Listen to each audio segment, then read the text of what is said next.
Magandang hapon po sa inyong lahat. Sa pasimula po ng aking homilya, inaanyayahan ko lahat ng mga nanay, no? Pwede kayong tumayo, no?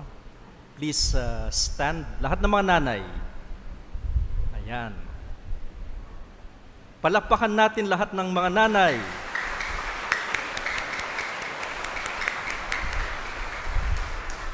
Happy Mother's Day po.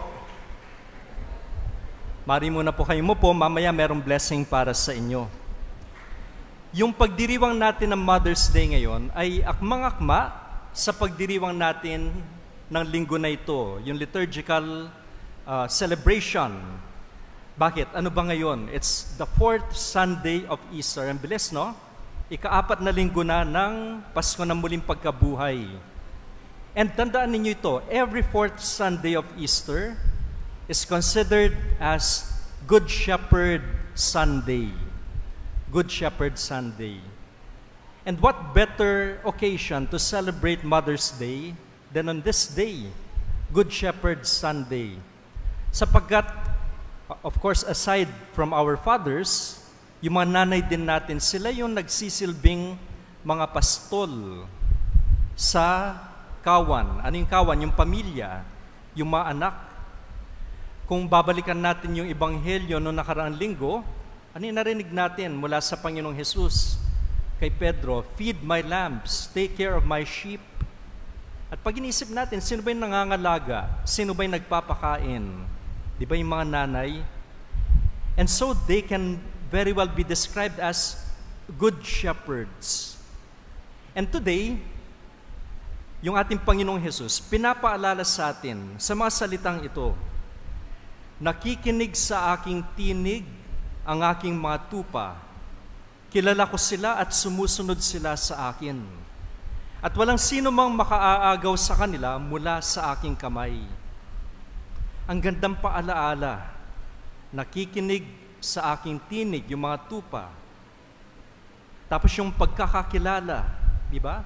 So nandun na yung pagpakikinig, nandun pa yung pagkilala, nandun pa yung pagtalima, yung sumusunod sila sa akin. At ito yung maganda. Walang sino mang makaaagaw sa kanila mula sa aking kamay. Isang napakagandang paalala, lalo na ngayon sa panahon ng pagbabago sa ating simbahan at sa ating bayan. Ang bilis ng panahon, the day after Easter Sunday, yumao ang ating pastol na si Papa Francisco. Tayo'y nagluksa. Siya isang tunay na mabuting pastol sa ating panahon. At dun sa kanyang pamumuno, anong pinaramdam niya sa mundo? Yung mukha ng isang mapagkalingang ama, mapagpakumbaba, maawain, palaging handang yakapin ang mga nasa laylayan. Sa kanyang mga salita at gawa, pinapaalala niya sa atin, yung pastol dapat amoy tupa dahil nakikibahagi siya sa buhay ng kanyang kawan. And so, we were bereaved. Naulila tayo ng ilang mga araw. And then, nahirang ang isang bagong pastol natin, ang bagong Santo Papa, si Papa Leon, ika-14. So yung Pope Leo the 14th, no? Yung sa Tagalog sa liturgy maririnig nyo, Leon, okay? Yun ang translation natin sa Leo. Itong Santo Papa na ito, pinagpapatuloy yung pakikipaglakbay sa kawan, yung ating lakbay ng pananampalataya. At nakita natin dun sa unang pagbasa na si San Pablo mismo, pinatutuhanan niya yung ebanghelyo. Yung ebanghelyo ay kailangan ipahayag ng buong tapang sa kabila ng pagtanggap o pagtutol ng mundo. Isa sa mga tema ng aklat ng mga gawa ng mga apostol ay ito. Maski na merong pagtutol yung mundo, maski merong tinatawag nating oppression, merong pagsalungat, tuloy pa rin yung pagpapahayag ng ebanghelyo.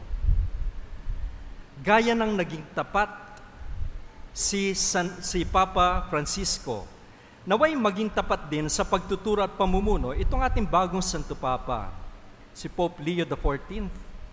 At tayo rin mga kapatid, tinatawag tayo upang magpatotoo sa ating sariling paraan. Kanina narinig natin yung responsorial psalm, Salmon Tugunan, Psalm 100. At sinabi natin, tayo'y kanyang bayan, sa kanya ay kawan. Mga kapatid, ito'y paanyaya, hindi lang upang kilalanin ang ating ugnayan sa Diyos. Merong ugnayan, pero anong higit pa ron? Kailangan magtiwala tayo. Yung mga tupa ay sumusunod hindi dahil sa takot, kundi dahil sa tiwala sa tinig ng pastol. Tapos yung second reading natin, mula sa Aklat ng Pahayag, pinakita sa ating tagumpay ng mga tapat na sumunod sa kordero. Meron laging pagsubok, di ba? Pero sa gitna ng pagsubok na ito, sila ay ginabayan niya patungo sa bukal ng buhay. Ang ganda nung imahe na yon. Ang Panginoon, siya yung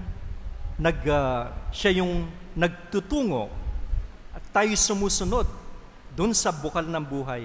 Di ba parang mabuting pastol na gumagabay para umabot yung mga tupa doon sa tubig? Tayo rin ganon. Ito ang pangako sa atin kung tayo ay susunod sa mabuting pastol, sa gitna ng dilim, pangamba at pagbabago. Isang naalala natin, last year, siguro kung nagsisimba kayo rito, laging binabanggit, ano ba yung year 2024? Narinig nyo yon? Yung 200th anniversary nung panaginip ni Don Bosco. Yung Dream at 9, di ba? Meron silang kuro-kuro tungkol doon. Bakit na naginip si Don Bosco nung panaginip na yon? Sabi, at kailan nangyari yon? Sabi nila, ito yung theory nila, it was on Good Shepherd Sunday na narinig niya yung ebanghelyo at narinig niya yung pangaral ng pari tungkol kay Jesus bilang mabuting pastol. And little John, si Juan Bosco, he was very impressionable. So natatandaan niya yan. At nung gabing yon, nanaginip siya. Ano yung panaginip niya? Tungkol sa isang pastol, isang lalaki, na nagturo sa kanya. Ano ba yung nangyari doon sa panaginip na yon? Maraming mga bata, naliligaw ng landas, nagmumura, minumura nila yung Diyos, nag-aaway. Si Juan Bosco, na 9 years old pa noon, he was always zealous para doon sa kabutihan, para doon sa tama. So anong ginawa niya? Pinagsusuntok niya yung mga nagmumura, yung mga lumalapastangan sa pangalan ng Diyos. So pinagsusuntok niya. Pero sinabi nung nagpakitang lalaki sa kanya, sabi, hindi sa pamalo, kundi sa kabutihan at pagmamahal. Not by blows will you win these boys. Tapos nandun din, yung mahal na ina, sinabi sa kanya, ito'y magiging bukirin mo. This will be your field.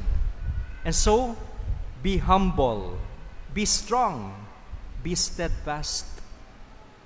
Itong pastol at itong pastol na babae, si Jesus at si Maria, sila yung gumabay kay Juan. At yung batang yon ay lumaki bilang pastol ng kabataan sapagkat nakilala niya yung tunay na pastol. Hindi ko alam kung sino may inspire sa atin ngayon, dito sa pagdiriwang natin ng Good Shepherd Sunday. Pero kung sakaling ganun, ano kaya mapapanaginipan natin tungkol dito? Isa pang nasa isipan natin ngayon, mga kapatid, bukas ay halalan sa ating bansa. Haharap tayong muli sa pagpili ng mga pinunong maglilingkod sa bayan. Kaya isang napakahalagang paalala, yung dulot ng ebanghelyo ngayon. Sino yung tunay na leader? Yung tunay na leader ay yung pastol, hindi yung amo. Yung tunay na pastol, nakikinig hindi lang nagsasalita. Yung tunay na pastol, naglilingkod, hindi nagpapalakad. Huwag tayong pabigla-bigla sa pagpili. Huwag nating iboto yung hindi marunong makinig. Piliin natin yung mga may pusong pastol, yung mga may malasakit, yung may dangal, at yung may takot sa Diyos. Nais kong tapusin tong homily ko sa isang kwento. Merong isang kilalang orator. Alam niyo yung orator? Magaling magsalita, no? Yung mga nagdi-declaim, nag-o-orate. Siguro siya, public speaker talaga. Tapos inanyayahan siya dun sa isang pagtitipon. Ano yung kanyang sasabihin? Yung tungkol sa, o yung Psalm 23. Alam niyo Psalm 23? Yung salmo ng mabuting pastol. The Lord is my shepherd, I shall not want. He lets me lie down in green pastures, He restores my soul, and so on. Ang Panginoon ay aking pastol, pinagiginhawa akong lubos, etc. So ayan, he recited the Psalm of the Good Shepherd. And at the end of his rendition, ang daming talagang pumalakpak. Standing ovation. Tapos, pagkatapos niya, tinawag naman yung isang simpleng pare, medyo matanda na. Tapos binigyan ng pagkakataong bigkasin yung parehong salmo. So in his own simple, tapos yung simple voice, nanginginig pa yung tinig niya, natapos niya ito. At nung natapos niyang bigkasin yung Psalm 23, walang palakpakan. Sa halip, nandun? Katahimikan. At yung mga taong nakikinig ay umiiyak. Yung orator, nandun kasama niya yung anak niya, around 10 years old. Tinanong niya yung kanyang ama, yung bata, nagtanong. Sabi niya, Tay, bakit ganun yung reaction? Nung kayo nagsalita, standing ovation, palakpakan sila. Pero nung yung pare, yung nagsalita, pagkatapos nun, nagiiyakan sila. Alam niyo yung sagot ng orator? Sabi niya, in his own humble tone, sabi ng orator, Anak, ito yon. Son, I know the Psalm of the Good Shepherd. Pero yung paring yon, he knows the shepherd. Ang ganda, no? I know the Psalm of the Good Shepherd. He knows the shepherd. Mga kapatid, sa ating buhay pananampalataya, mahalaga yung kaalaman. Alam natin, yung the truths of our faith, yung dapat nating paniwalaan. Pero alam nyo, even more than that, of course, that's our duty, to know our faith. Pero more than that, ano yung duty rin natin? Nakilalanin si Kristo.